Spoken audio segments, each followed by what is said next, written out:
सिंधुदुर्ग जिल्ह्यातील वेंगुर्ला तालुक्यातील तुळसगावचा प्रसिद्ध व जागरूक देवस्थान श्रीदेव जयतीर उत्सवाला आजपासून सुरुवात झाली। हा उत्सव पुढे 11 दिवस चालतो।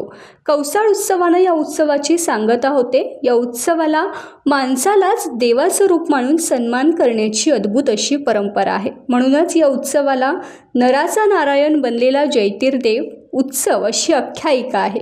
हा उत्सव कोकणच्या समृद्ध सांस्कृतिक वारशाचं दर्शन घडवतो। तुळसगावात या काळात चैतन्याचं वातावरण असतं। मंदिराला फुलांची सजावट केली जाते। विशेष म्हणजे जयतीर उत्सवात शेतीच्या कामासाठी लागणारी अवजारं आणि घोंगडी अशा साहित्यांचा एक बाजार या उत्सवात भरलेला दिसतो। हे एक आगळं वेगळं असं वैशिष्ट्य आहे। या उत्सवात महाराष्ट्र, गोवा, कर्नाटकसह राज्याच्या कानाकोपऱ्यातून हजारो भाविक हा सांस्कृतिक उत्सव अनुभवण्यासाठी तसेच माहेरवाशिनींचा पाठीराखा असल्यानं सुवासिनी मोठ्या प्रमाणात गर्दी केलेली पाहायला मिळते। या उत्सवात राजकीय लोक व सेलिब्रिटींची मांदी आई सुद्धा पाहायला मिळते। वाहनं ताबडतोब बाजूला करायचे। सर्व नियुक्त पोलीस कर्मचारी आणि स्वयंसेवक आपल्याला आम्ही वारंवार सूचना करतोय, देव घरी जाण्याचा मार्ग आहे तो ताबडतोब आपण बाजूला करायचा आहे। सर्व वाहनं आपण ताबडतोब बाजूला करा।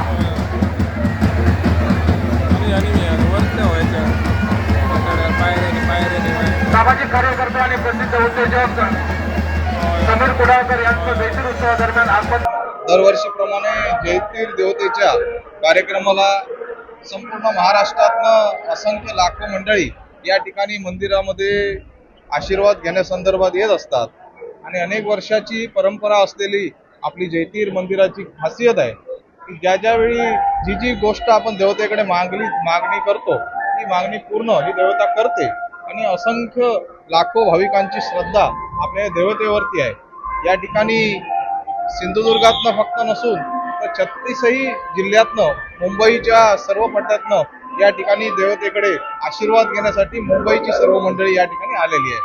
मी भारतीय जनता पार्टीचा एक छोटासा कार्यकर्ता म्हणून या ठिकाणी संपूर्ण जनतेस पुढील भविष्य अतिशय महत्त्वाचं आणि चांगलं आरोग्य लाभो यासाठी जयतीर देवतेकडे एक आशीर्वाद मागत आहे। आपल्या जनतेला कोणताही त्रास होऊ नये आणि आंतरराष्ट्रीय स्तरावरील असलेले युद्ध या ठिकाणी थांबणं काळाची गरज आहे, यासाठी या परमेश्वराकडे साकडे घालत आहोत। त्यामुळे जयतीर देवतेचा कार्यक्रम गेली पुढील 11 दिवस आजपासून सुरुवात झालेला आहे। हा 11 दिवसाचा कार्यक्रम खूप सुंदर आणि चांगला व्हावा हीच मी परमेश्वराकडे आराधना करत आहे। म्हटलं की पावसाची चाहूल लागते, बळीराजाचा पुढचा जो कालावधी असतो काय सांगाल? बळीराजा सध्या संकटात आहे, काय सांगाल? या ठिकाणी बळीराजा हा संकटात आहे आणि याबरोबर आंतरराष्ट्रीय स्तरावरील ज्या घडामोडी घडत आहेत त्या कुठेतरी थांबणं काळाची गरज आहे। शेतकरी राजाच्या पाठीमागे जयतीर देवता आहे। यावर्षी पाऊस चांगला लावेल आणि शेतकरी खुश होईल। शेतकऱ्याला खुश करण्याचं कार्य परमेश्वर करेल नक्कीच। बाजूचा गाव तळवडे गावातील आहे, त्याच्यामुळे जयतीर गावची मी खरंच स्वतःच माहेरवाशीण आहे आणि इथल्या भाविकांना मी एकच सांगू इच्छिते की जो काय आज गर्दीचा लोट झालेला आहे तिथे कुठल्याही प्रकारची चेंगराचेंगरी न करता समस्त भाविकांनी चांगल्या पद्धतीत शिस्तप्रिय पद्धतीने दर्शन घ्यावं अशी मी सगळ्यांना विनंती करते। इथे कुठल्याही प्रकारच्या भाविकांना कुठलाही त्रास होता कामा नये आणि सर्वांनी नम्रतेने जयतीर देवाचा आशीर्वाद घ्यावा आणि समस्त 365 दिवसांचा त्यांचा जो काय आधारस्तंभ म्हणून जे भाविक ह्या जयतीर देवाची वाट पाहतात आतुरतेने, तो प्रत्येक भाविकात आतुरलेला आहे की आज मला दर्शन व्यवस्थित होईल, पण कुठेतरी चूक भूल होऊन मागे पुढे होत असेल तरी सुद्धा जयतीर देवाचा आशीर्वाद हा प्रत्येक माहेर वाशिनीच्या पाठीशी राहिलेला आहे आणि तो असाच अखंड राहील अशी मला खात्री आहे।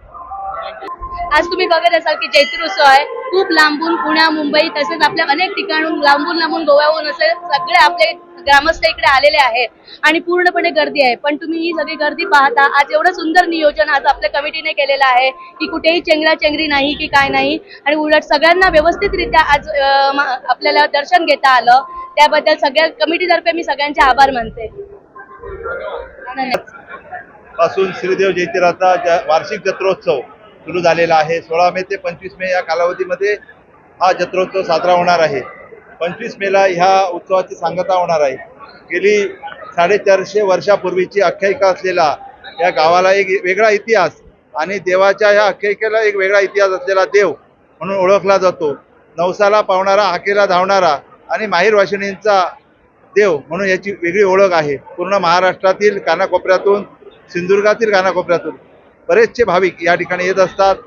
या मान्सूनच्या पूर्वसंध्येला होणाऱ्या या उत्सवाची एक वेगळी आख्यायिका म्हणून का ओळखली जाते, तर आपल्या शेतीच्यासाठी लागणारी अवजारं असतील आणि इतर सामान असेल, या सगळ्या गोष्टी या ठिकाणी मिळल्या जातात. अशा पद्धतीने ही जत्रा प्रसिद्ध आहे. गेली सातत्यानं 450 वर्षामध्ये सुद्धा अनेक लोकांच्या नवसाला आणि अनेक माहेरवाशिणींच्या हाकेला धावून जाणाऱ्या देवाची ख्याती म्हणून या गावच्या ज्या महिला लेकी असतात या दुसऱ्या गावी दिल्या जातात. त्यांच्या या हाकेला साथला ओ देणारा हा देव म्हणून एक वेगळी ओळख आहे. एक माहेरवाशिणींचा नेहमी आशीर्वाद असणारा आणि या गावाची मुलगी परगावात दिल्यानंतर त्यांच्या वेगळ्या प्रसंगाला धावून जाणारा देव, अशी याची ख्याती या देवाची मानली जाते. अशा माध्यमातून अनेक मान्यवरांची मांदियाळी ह्या उत्सवाच्या निमित्ताने सुद्धा या ठिकाणी भेटते. नवसरूपी कोंब्याचा नवस असेल, नारळ असेल, केळी असेल, अनेक नवसाच्या माध्यमातून नवसाची फेड या देवाच्या माध्यमातून केली जाते. देवाच्या रोपड्यावरती चांदी, सोन्याचे तुरे हा 11 दिवस उत्सव चालतो. 11 दिवस हा उत्सव चालत असतो आणि गेली सातत्यानं 450 वर्षाची परंपरा सातत्यानं या उत्सवाची आहे. अशा पद्धतीनं हा आनंदामय उत्सव पूर्ण 11 दिवसामध्ये तुळसमध्ये साजरा केला जातो. कोकणातले सगळेच उत्सव येण्याची खूप इच्छा असते. म्हणजे तुम्ही जैतीर असेल, घोडमुख असेल, सोनुर्लीची आमची जत्रा असेल, सातेरीची असेल किंवा अंगणेवाडी असेल, कुणकेश्वर, सगळ्यांना यायची खूप इच्छा असते. पण जसा वेळ मिळतो त्याप्रमाणे आपण येतो. कारण शेवटी कोकण हा सगळा देवस्थानचा ठिकाण आहे. तिथे जाऊ तिथे एकापेक्षा एक चांगले आपले देवस्थान आहेत आणि जागृत देवस्थान आहेत, ज्याला हाक मारल्यानंतर कधी कुठल्याही कठीण परिस्थितीत म्हणजे नवसाला पावणारा किंवा त्या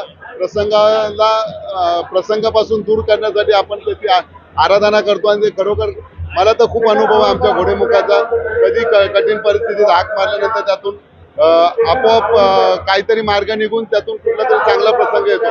म्हणून मी कोकणातले आता वेळेअभावी मला ते मिळत नाही, परंतु लहान असताना जैतीर आम्ही कधीच सोडलं नव्हतं. मला वाटते हल्ली आता जवळजवळ मी नाही म्हटलं तरी 5-6 वर्षांनी जैतीर आलेलो होते. पण काल सातेरीचा वाढदिवस होता, तर काल मला यायची इच्छा होती, पण काल सुद्धा यायला जमलं नाही. परंतु काल तिकीट कॅन्सल करून मग शेवटी शुक्रवारची तिकीट आम्ही घेऊन जैतिराचं दर्शन घेण्यासाठी आज आलो.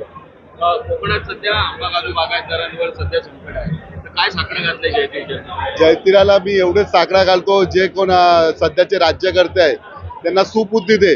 कालचा सुद्धा जो मोर्चा होता तो फक्त आम्हाला काय कोणाची अडवणूक करायची नव्हती, परंतु मुख्यमंत्र्यांनी जी चेष्टा केली आमच्या कोकणाच्या बागायतदारांची, 220 रुपये पर झाड एवढा त्यांनी ते नुकसान भरपाई डिक्लेअर केले.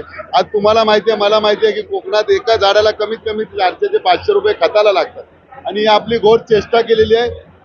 आज तुम्हाला माहिती नसेल, नाशिकला कुंभमेळा येतोय, काहीतरी 13 साधू संतांचे ग्रुप आहेत, असे काहीतरी त्याला शब्द आहे, त्यांच्या आपापसात भांडणं झाले तर बसल्या जागी प्रत्येक ह्याला 5-5 कोटीची डिक्लेअर केली. मग 13-5 65 कोटी मुख्यमंत्र्यांनी जागेवरती केलं आणि 2000 कोटीचा तिथे खर्च होणार आहे. देवस्थानाचा आहे, धर्माचं काम आहे, चांगलं आहे, परंतु 2 वर्षानंतर त्याचा पूर्ण तुरळा होणार आहे. एअरपोर्ट बनवणार तिथे नाशिकला, एवढा एअरपोर्टला जागा डबल एअरपोर्ट बनवतात, तो एअरपोर्ट पूर्ण 1 वर्षानंतर बाद होणार आहे. तिथे ना कुठली विमान जाणार, रस्ते एवढे बनवणार, झाडाची कत्तल करणार आहे, एवढं बनवणार. त्यापेक्षा माणूस म्हणून जगतोय कोकणी माणूस, कधी कोकणी माणूस कोणाकडे हात पसरत नाही, परंतु आजची 2-3 वर्षामध्ये खरोखर या वातावरणाचा, क्लायमेटचा इफेक्ट त्यांच्या बागायतवरती होतो. आज तुम्ही आता कोकम सुद्धा होत नाही, काजू होत नाही आणि आंबा होत नाही.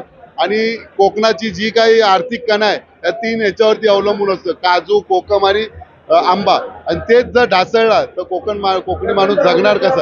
कारण आजकाल शेती जरा कमी करतात आणि ते फक्त भात शेतीच असते. या तिघांवरती त्यांचा पूर्ण वर्षाचा आराखडा तयार असतो.